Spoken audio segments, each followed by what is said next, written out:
kami melakukan ritual sesaji ini juga niatnya adalah untuk meredam berbagai macam gejolak yang terjadi yang diakibatkan dari pemilu.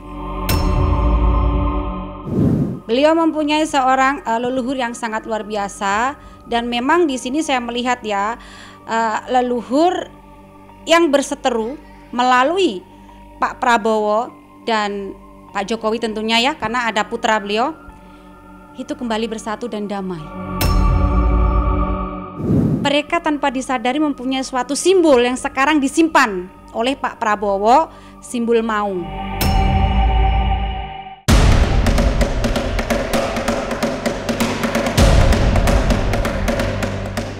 Sepekan jelang pengumuman Komisi Pemilihan Umum, suasana batin bangsa ini sedang tidak menentu.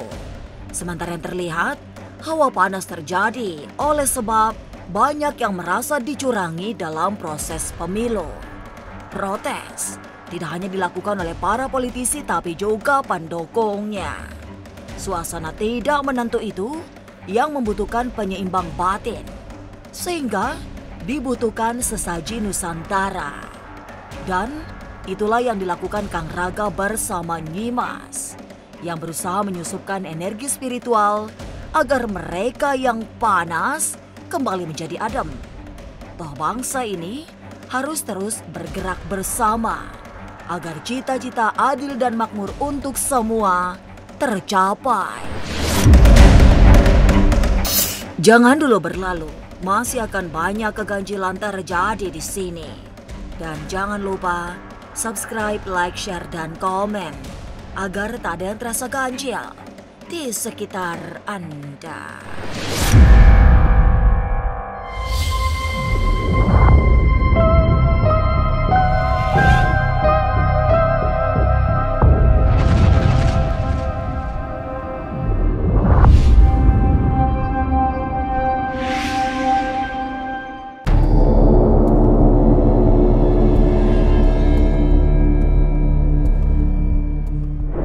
Di tengah hari-hari panas menuju pengumuman Komisi Pemilihan Umum pada 20 Maret 2024 nanti, suasana kebatinan alam Indonesia ikut menghangat.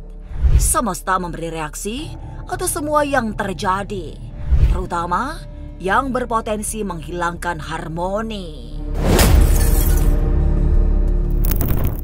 Menyadari hal ini, Kang Raga bersama Nyimas merasa kini saatnya melakukan sesaji Nusantara yang bermakna sangat dalam. Bagi mereka, sesaji Nusantara merupakan ritual original yang dimiliki bangsa Nusantara. Seperti umumnya sebuah sesaji, semua bahan yang digunakan juga syarat dengan simbol. Mulai dari tampah atau alas untuk meletakkan sesaji, hingga kelapa, telur, serta bunga setaman. Sesaji asli pribumi Nusantara ini ya, hanya terdiri dari tempayan dari bambu atau disebut sebagai nyiru. Bahasa Sundanya nyiru. Nyiru itu nyimpen Rusia, artinya menyimpan rahasia kerahasiaan. Jadi di setiap sela-selahnya ini terdapat berbagai macam rahasia kerahasiaan. Realitanya memang dalam kehidupan ini kan penuh dengan rahasia ya. Kemudian kelapa ini simbol dari raja alam, di mana buah kelapa ini kan terkenal ya sebagai raja tumbuh-tumbuhan. Semuanya bermanfaat positif, buah kelapa ini merajai gitu. Nah, telur ini simbol dari awal kelahiran. Kelapa ini juga bisa dimaknai sebagai bumi, di mana ada air, ada daratan juga, tanah air ya kan. Dan bunga ini bunga-bunga bangsa, putra-putri bangsa. Sesaji Nusantara memang tidak membutuhkan material yang banyak. Cukup nyiru, kelapa, telur, dan bebungaan. Sesaji ini bisa dilakukan oleh siapa saja karena memang berasal dari bangsa Nusantara. Nanti setelah ritual selesai dilakukan, semua sesaji bisa dijadikan media untuk tolak bala. Kembang setaman yang memiliki arti tersendiri bisa ditaburkan di pusara para leluhur. Dan itulah yang akan membangkitkan energi leluhur untuk ikut menopang kejayaan bangsa ini. Udah 1 minggu ini, nanti bunganya kan kering. Nah ini ditabur di makam orang tuanya. Bisa ditaburkan ke makam-makam yang dituahkan atau disakralkan, misalnya pepunden atau makam-makam yang memang disakralkan, itu bisa. Tapi terutama ke keluarga dulu, ya kan. Nah, untuk kelapanya ini bisa ditaruh di pojokan-pojokan, pojokan jalan sana, pojokan jalan sana, terserah, atau pojokan rumah. Tapi kalau banyak kan berjejer nanti ya. Nah, kemudian untuk telurnya dipecahkan di perempatan jalan.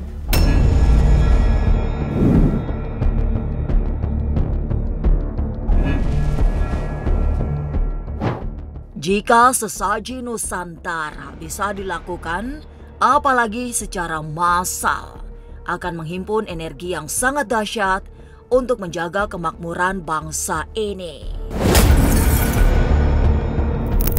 Sementara itu, yang dilakukan Kang Raga dan Nyimas, terutama untuk meredam gejolak yang berpotensi membesar jelang pengumuman KPU, lengkap dengan gerakan hak angket yang kian panas. Kami melakukan ritual sesaji ini juga niatnya adalah untuk meredam, minimalnya sedikit meredam berbagai macam gejolak yang terjadi yang diakibatkan dari pemilu. Karena kan banyak yang menganggap pemilu ini curang atau apalah ya. Intinya kami melakukan ini sedikit banyaknya membantu negara untuk meredam berbagai macam gejolak. Kalau dari pandangan kami, biasa ya namanya polemik ataupun gejolak itu biasa ya, itu hanya berupa riak gelombang lah ya. Tapi pada akhirnya pasti riak gelombang itu akan kembali tenang. Jadi seperti air ya, air yang umpamanya kayak di danau kalau dilempar batu pasti dia akan beriak, bergelombang. Tapi pada saat batu itu sudah menyentuh ke tanah, riak gelombang itu akan hilang. Jadi kedepannya Prabowo akan jalan terus ya, diberikan kesehatan sampai kepada masa jabatannya ini bisa terselesaikan dengan baik.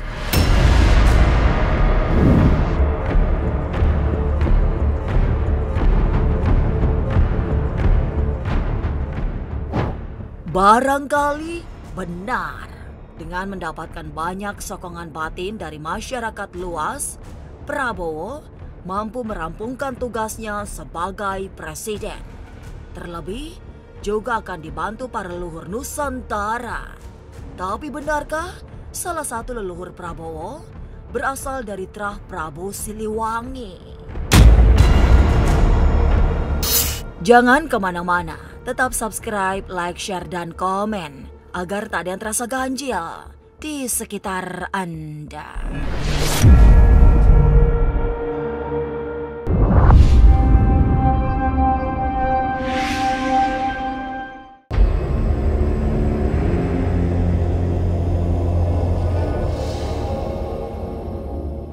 Kemenangan Prabowo Gibran seberapa kuat ditentang oleh lawan-lawan politiknya agak sulit untuk dimentahkan. Setidaknya, menurut Kang Raga, Prabowo memiliki kekuatan batin yang besar, terutama karena mendapat dukungan dari para leluhur. Kekuatan batin Prabowo sebagai calon presiden yang kemudian bertemu dengan energi spiritual yang dimiliki Joko Widodo sebagai presiden menjadi perpaduan yang mengalirkan transisi menuju kemakmuran yang sesungguhnya. Apalagi dalam telusur Kang Raga ada unsur leluhur Pajajaran yang ikut menopang Prabowo Subianto. Mau disadari atau tidak buat beliau, Bapak Prabowo, beliau mempunyai seorang leluhur yang sangat luar biasa, dan memang di sini saya melihat ya leluhur yang berseteru melalui Pak Prabowo dan Pak Jokowi tentunya ya, karena ada putra beliau, itu kembali bersatu dan damai. Mereka tanpa disadari mempunyai suatu simbol yang sekarang disimpan oleh Pak Prabowo, simbol maung. Beliau pasti tahu ya, maung. Simbol maung. Maung ini raja alam semesta yang menyimbolkan kekuasaan. Ya, berarti dari Pajajaran, karena Pajajaran sendiri maung. Ya, dari Prabu Siliwangi. Nah, jadi intinya dari Pajajaran, dari leluhur terah Pajajaran, dari Eyang Prabu Siliwangi yang mengcover ya, dengan juga atas restu sang yang pemilik juga, sang yang maha tunggal juga ya Kang Raga. Maka Pak Prabowo tersempurnakan dari hal-hal yang tidak diinginkan. Tanpa disadari, orang yang tidak menerima pada akhirnya juga menerima.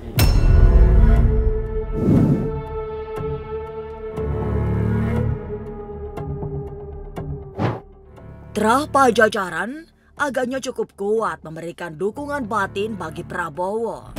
Tanda-tandanya bisa dilihat dari banyak aktivitas serta perjalanan hidupnya yang panjang, termasuk pemilihan kediamannya di Bogor yang pernah menjadi pusat peradaban Pajajaran. Saya lihat Pak Prabowo ini memang ada terah Pajajaran ya, terah Siliwangi gitu loh. Itulah kenapa beliau tinggal di sini kan, deket kan, di Bojongkoneng ini gitu loh, ya kan? Ya, itu buktinya gitu loh. Kenapa beliau bisa tinggal di sini dari entah berapa tahun ya. Tapi jelas beliau tinggal di Bogor ini ya. Di mana Bogor ini ya tempat dari Pajajaran kan gitu loh. Jadi beliau memang ada terah dari Pajajaran. Terah dari Siliwangi ya, Prabu Siliwangi. Saya melihat Bapak Prabowo ini sangat mampu, sangat bisa.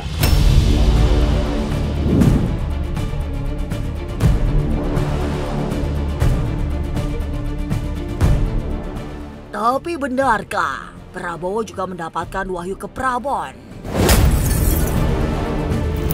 Tentunya ya, menjadi presiden nanti itu pasti memiliki wahyu cakraningrat ya, baik itu pinjaman atau seperti apa, karena memang dari terahnya, dari leluhurnya memang sudah ningrat ya, tinggal disempurnakan aja secara lahirnya. Ada itu nanti beliau pasti ada pencerahan dari leluhur beliau atau melalui orang-orang terdekat beliau.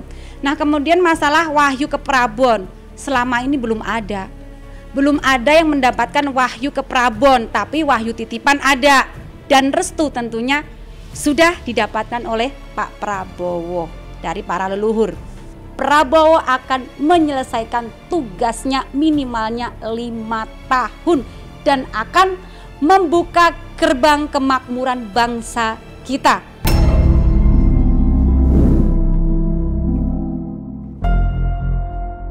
Jangan kemana-mana, tetap subscribe, like, share, dan komen agar tak ada yang terasa ganjil di sekitar Anda.